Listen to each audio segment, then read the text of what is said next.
Hello mga kaminay, makulay na umaga. So for today's video, naghahanda ako ng ulam for breakfast. So yan, I really love this recipe. So I learned this one in Hong Kong also. Yan. So dahil may nabili akong malaking kamatis, so yan ang naisip kong ulam sa agan. So first nagboil ako ng water, tapos nag-boil na yung water, nilagay ko na yung mga kamatis after a few minutes. So ayan, so as you can see, yung mga balat, tanggal na yung balat. So yan lang ang paraan para madaling matanggal yung balat. So parang ibablanch mo siya in hot water. So madali lang, panilahin mo lang yung mga balat sa tanggal agad.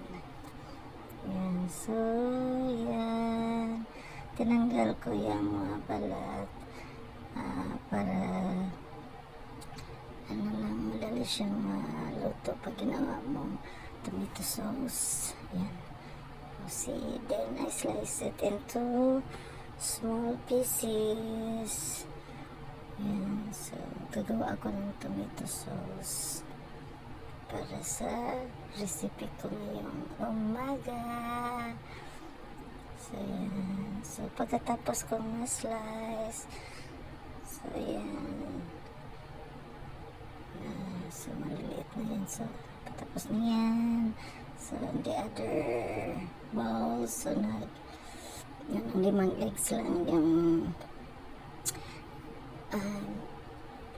ginagamit ko. So yun, nag-scramble ako na nabibit ko ng egg. Yan. So nilagyan ko yun ng pepper, salt, tsaka yung magic sarap yung ginamit ko. Yun lang, scrambled egg.